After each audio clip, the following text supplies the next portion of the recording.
So, since the year began, I have received dividends from 10 holdings. Some are companies and some are ETFs, and we're going to look at all of that today and also see the total amount that I have received in dividends. Hi guys, how's it going? It's a lot. I'm checking. Welcome back to my YouTube channel. As I've said, today we're going to look at how much I have received in dividends. And let me first start by this company that I bought shares in, hoping to get so much in dividends, and it actually backfired. And I think most of us who actually bought shares in this company have experienced the same thing, and it just got worse from there. This company is Tronco. I even made a video about it. There is a video on Tronco where I talk about why the share price went from being 8 rands straight to 1 rand. So I'm also going to be emphasizing on that, because as somebody who was hoping to get dividends from this company, I did not even receive my dividends, and it pained me so much. And before I get into the video, please note that none of my videos constitute as financial advice. I am not providing any financial advice. I'm just sharing my journey and how much I have received in dividends since the beginning of the year till March. So if we look at the share price movement for Trenco in the past 6 months, we actually get to see that the share price dropped from being 8 rands straight to being almost 1 rand, right? And this is a drop of 7 rands. They declared a special dividend and it was 7 rands and 30 cents. So given the fact that the share price dropped from 8 rands to 1 rand, and that is 7 rands, and also the dividend per share was 7 rands and 30 cents, you actually get to see that the share price has dropped by the amount of the dividend.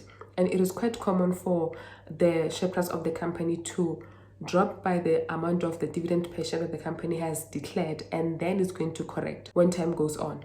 But the problem with Tronco is none of that happened, and that's what the problem is. And it even gets so worse because I did not receive my dividends in cash, right?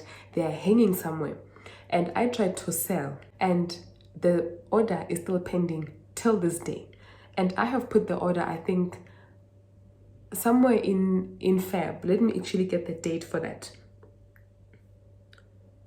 Yes, 28 Feb, I have put in my sell order, because I was like, if I'm not going to receive then the dividends, let me get my capital, let me get some of my money, because at this point I have no idea what is happening.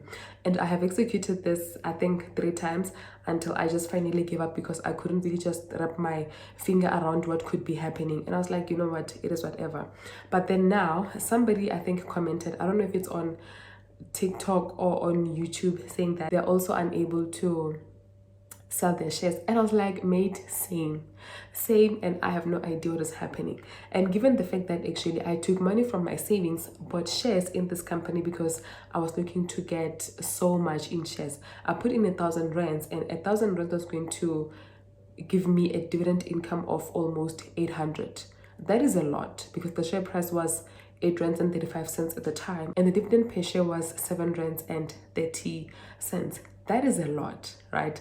And I've just been wondering what could be happening, and honestly I cannot find a specific reason why this is happening. It could be that the volume is too low, and when the volume is too low and people are not buying shares in the company, then there is no room actually for the sell to be actioned, because the law of demand and supply, right? That could be the reason. And another reason could be that they are holding the cash and we haven't received it. Like, honestly, I'm just like, okay, what is happening here? But then these are some of the things that as an investor you have to be very mindful of, and you can forget sometimes. When I bought shares in Trenco, I actually forgot that, okay, this can be a possible thing that can happen, that the share price can drop by the amount of the dividend. I forgot to make that calculation. Otherwise I wouldn't have bought my shares, because I would just be risking my money, and actually at the time I couldn't even afford to lose that money, given the fact that I took it out of my savings, right? So I forgot that. And there are a lot of factors that can affect the share price, and honestly you cannot always have them at the top of your head. That is the thing. But with Tronco, actually I just made a rushed decision to go buy, because like, special dividend where I'm in hindsight, when I do my research and I'm like, this company, I had no business putting my money in this company, honestly. But you know what, it is what it is. I did receive dividends, not in cash, but I did receive dividends that amount to almost 870. It's just unfortunate that I did not get to receive them in cash. And my plan was that I'm going to take my dividends and put them into a high growth ETF. Well, I couldn't do that, and it's just unfortunate that this happened, and there are people that have actually invested so much of their money looking to get this dividends, which didn't happen. You know, it's just unfortunate. I'm just not so sure it's going to happen because this company is going to be listed on the JSE, I think, till the end of this year. They gave them that extension. So I don't know after that what is going to happen, but I guess we will see. So Trenco is one of the companies that I have received dividends in February, and we're just looking at the numbers. It kind of looks like, okay, El Rato, you've received a lot in dividends, but in actual fact, I did not receive that much in dividends. My total dividend income for February amounts to 879.5, right? But in actual fact, I have received 15 rands and 41 cents because this 800 I was not able to get it. And if we look at my January dividends, actually I have received dividends from Signia, MSCI US, the Citrix Top 40, Citrix DVETF. You see, I have listed them all there. And in Jan, the highest ETF that paid me is the DVETF, obviously. And the DVETF is the ETF that I bet on when it comes to dividends. This one really is my fighter. But what I did not like is that they have decreased the dividend yield, I think from 10% to 5%.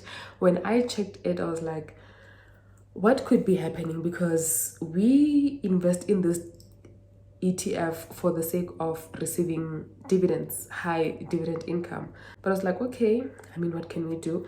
Keep it moving. And then the next company that paid me a lot in dividends is the One Invest SA Property ETF, and they have declared a net dividend of 97 cents, and I have received 248 from them, and that is the second highest that I have received in January. And followed by the S&P 500, they have declared a dividend of 49 cents, and I have received 57 rands and 62 cents.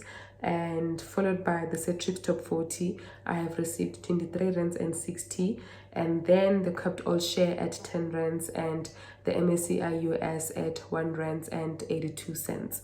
And the MSCI US, I have recently added it. That's why my dividend there, it's only 1 rand, right? And also, this is a growth ETF, and it is focused on growth, not dividends. And this is something that we need to be mindful of when it comes to investing, that there is dividend and there is growth. If you are not getting a lot in dividends, then your expectation should be to get a lot in growth. So having to receive only 1 rand and 82 cents in dividends from the MSCI US, I am 100% okay with it because I'm investing in it for growth. I'm just getting dividends, I guess. It's a bonus, but my focus is not dividends. And you know that I have gravitated towards growth investing over time, and my dividends, actually looking at the amount of money that I have invested, which is over 100,000, they are not a lot. And it's because most of my money is into growth ETFs and growth companies.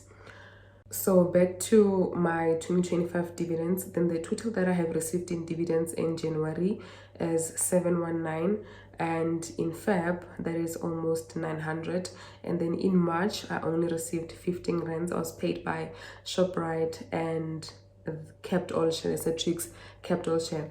And ShopRite also, I recently added it. I don't have a lot of money invested, and the kept all share, I do have few thousands of rands invested in the kept all share, but then because this also is a growth ETF, they do pay a dividend, I think, of 2 to 3%. Is not a lot, and they pay dividends 6 times a year. Understanding that they pay dividends 6 times a year, the 3% actually has to be divided by this period of 6 months where they pay dividends, right? That's why in March I received 6 rands and 13 cents, and then in May I'm going to receive something. Every second month I'm going to receive dividends from this company. And if we are going to compare, actually looking at the graph, you actually get to see that in Feb it looks like I have received a lot, but like I said, in actual fact that is not the case. So the most I have received actually is in Jan. I have received a lot of dividends in Jan, and that's one thing I know for sure, that whenever the Citrix ETFs declare dividends, I know I'm going to make a lot of money in dividends, because I know that the DV ETF is actually carrying me. And given the fact that they pay dividends every quarter. You want to invest, pay dividends every quarter also. Then when all of that sums up, actually they make quite a significant amount of money. So January, I would say, given the fact that this is what my portfolio looks like and I'm not looking to sell any shares in the holdings that I have that pay me dividends in January, then June is the month where I get paid the most. February is a different one because I bought Trenco for the sake of receiving dividends, and my plan was to sell Trenco immediately after receiving dividends. So this here is not something that is sustainable, because next year I'm not going to have Trenco in my portfolio to pay me dividends in February. So I'm probably going to receive 15 rands again, right? But February, I'm not expecting to receive much in dividends, and March also, I'm not expecting a lot in dividends. The month where I expect a lot in dividends is April, because I know that Cetrix ETFs also are coming with their dividends and the one invest if they declare. So I know that April is going to be a good month for me, and I also have First Rand that is going to pay me dividends. And Tungela also is going to pay dividends in April on the 29th. And they have a dividend yield now of 13%, which is quite high. I am so much impressed because the last dividend we have received from Tungela was, it was not a lot. Really, it was not a lot. And I was like, really, Tungela? Really, So I honestly cannot wait to see how much I will be receiving in dividends in April. But I know for a fact that is going to be a lot of money. And honestly, it's my birth month in April, so I will decide if I actually reinvest these dividends or I withdraw them and I'm going to charge them for my birthday. Honestly, I will think about it, but I think it's important sometimes to charge your dividends. I'm kidding, guys. This is, if you want to do it, but I'm going to do it one day, and April might be the month that I'm going to do it, because you reinvest. Yes, we should, but can we please enjoy, can we reap the benefits, of the efforts that we put into getting our money right? So if I ever get to decide to withdraw my dividends, I will share that with you guys, and yeah, I guess we'll see then. But that's the dividends that I have received in Jan to March. And if we see the total is 1.6, right? It's 1.6, which is quite high. Honestly, it's quite high, and I'm quite impressed, honestly, because one thing about dividends is they increase every year. For as long as you continue investing, they're going to increase every year, because when you reinvest, you buy more shares. When you put in more money into your holdings, you buy more shares, and your dividends in the coming few years, actually, they could replace most of your bills, and that is the whole point, right? So seeing my dividends coming to 1.6, it makes me quite happy. And if, let's say, in April I'm going to receive maybe 800 also, that is good, because imagine receiving 800 every quarter. I am happy with it. I'm absolutely happy with it. So I'm quite happy with my progress with my dividends, stocks and ETFs. Honestly, I really cannot complain much. But then also, as you guys know that right now your girl is into growth investing, I'm going to be focusing on that. And my plan still stands that the dividend that I receive from the Cetrix DV ETF has to go into my growth ETFs. That is the plan, because I don't want to keep on adding into the Cetrix DV ETF, because I already have a lot of money in there. I have more than 20,000, and that is the one with the highest amount of money invested. So I want to change that. So the dividend that I will be receiving from the Cetrix DV ETF has to go into the growth ETF so that I can accelerate my capital gains. And remember, it's through capital gains actually that you get to accelerate your wealth building journey with shares. Dividends are nice, but dividends honestly are not going to get there as fast as growth can get there. That's why I have decided that, okay, now I'm going to be all into growth, and that is the whole point. So I will be investing my dividends from the Cetrix DV ETF into the growth ETFs. And if you don't mind, please do share, comment down below with the dividends that you have received from your holdings, which companies have paid you and which ETFs have paid you. And if you don't mind, again, you can disclose the amount. Please, let's try to engage. And with that being said, we have come to the end of the video. Thank you so much for watching. I will see you in my next video. Bye.